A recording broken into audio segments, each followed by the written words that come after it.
Good morning. I'm headed to the range today. I am going to put into play a gun that may surprise a few of you if you've watched a lot of my videos. I had an early Ruger LC9 and it was terrible. And then I've ended up since then shooting a couple other ones that shot pretty good. And finally I went ahead and bought a brand new one, cleaned it, oiled it, and I'm going to take it out to the range and run it through the paces. And if it does good, I'm going to put it into my concealed carry, everyday carry routine. The reason is I'm finally getting to the point where my 709 Slim is really starting to, it's starting to show the signs of the use. I mean, that may have, that gun may have 15,000 rounds through it by now. I don't know. I have shot it so much. I generally shoot it every time I go to the range with anything else. And I mean, it's just really starting to show the signs of heavy use. It's, you know, a lot of the finish is worn off of it. It's got a lot of dings and chips where I've dropped it. It's even got a couple right by the muzzle. Interestingly enough, it still works flawlessly. I still maintain that for the money, I don't think there's ever been a better gun made. Obviously, I like my Kimbers and stuff like that, but I mean, you're talking about $1,000 plus guns versus a sub $300 gun. So anyway, I wanted another single stack 9, and when I did the review on that LC9, I made a lot of people mad, a lot of Ruger fans. And you know, I just call them like I see them. I really do. If I don't have good luck with a gun, I say so. But I also realize early guns often have problems, and even in just individual runs of guns, this gun is clear. There's no mag in it because I already have the magazine loaded up. But even within different runs of guns that have been in production quite a while, manufacturers can, you know, throw one out that's a problem. And I'm thinking the first one I had was a problem. Now there are still a couple of things that make this not, in my opinion, a perfect design. And one of them is this loaded chamber indicator. Although I have to admit, again, this was more mental, I think, with the first one, because as I've continued to shoot these and my SR9 compact that also has this same style, it's like when I quit looking for it, I quit noticing it. So maybe, you know, for somebody that didn't start out with an opinion against it, that really wasn't that big a deal either. But I'm going to take this gun out today. Like I say, I cleaned it and I oiled it, and I've got several different brands of ammo, and I'm probably going to put 500 rounds at least through it today. I very seldom will carry a gun unless I'm thoroughly convinced that it's going to be reliable with a lot of different types of ammo. I have self-defense ammo with me and practice ammo, and I'm going to give this just a good shooting today, and see, you know, just see how reliable it is and make sure that I can maintain what you would call combat accuracy. So I hate that term because I'm not a combat man, but like I say, that's what I want to do. I'm going to carry it. I normally carry my Slim the same way. I'm going to carry it in a pocket holster most of the time, just because normally if I'm going to take the time to wear my inside the waistband holster, I go ahead and carry a bigger gun with a higher capacity. Usually, most of the time I go with my Smith & Wesson M&P compact, but I always go with something that is, you know, double stack and higher capacity. If I'm going to carry a little small slim gun like this or one of my 380s, I just carry it in a pocket holster. Anyway, I'm headed to the range, and I'm going to do that and field test a solo stove. Look for that video. I'm very excited about that stove. I know it seems odd to be excited about a little camp stove, but anyway, I'll be back on with some range work on this and then some final thoughts on it. I'm going to start out with the Fiocchi 9mm full metal jacket. I'm going to try a bunch of different ammo through it, and then I'm going to move into the self-defense ammo, and that way I can see if it feeds better or worse with one or the other, but they'll all be similar style.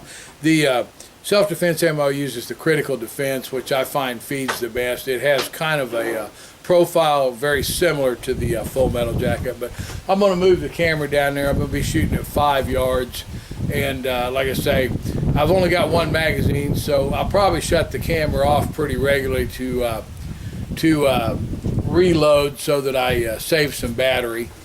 This will be at 5 yards. Like I said, I'm going to start with the Fiocchi ammo.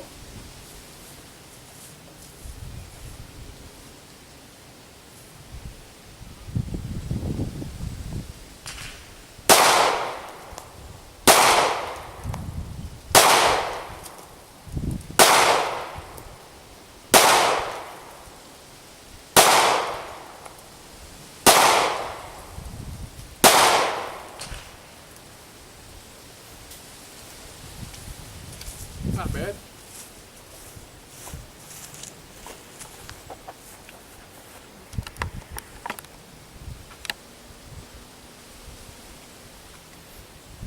Pretty good group right there, especially for the first time I shot it.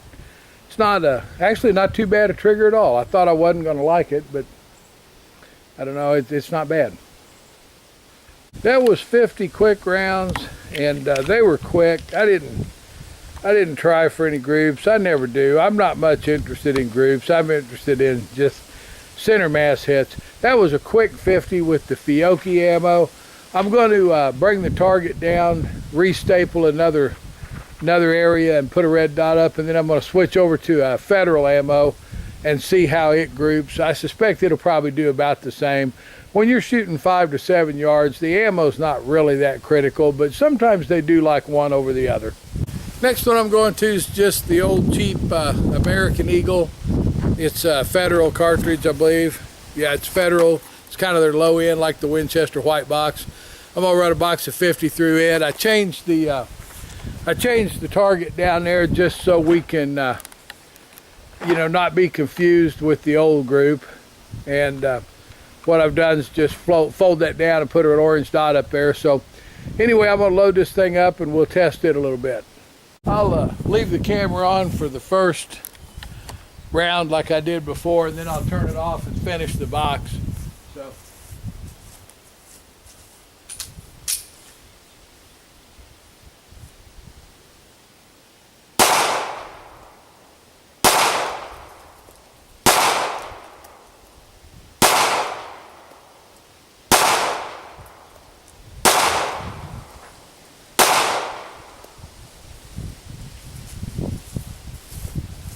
I assume that was me and not the ammo, but I've got 5 in the little orange circle, and then I've got 2 just horrible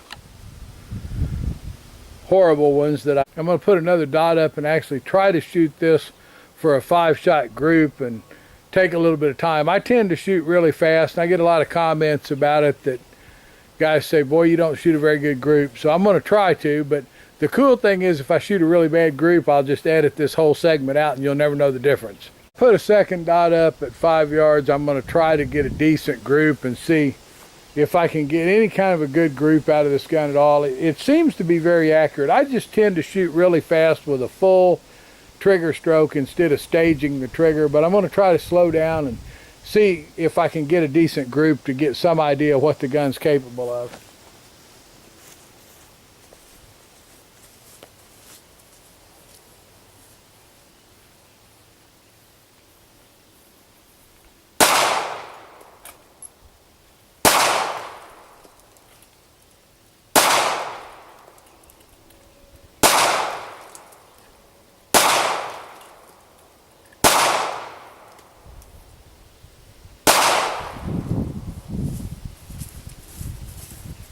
Kind of typical with me.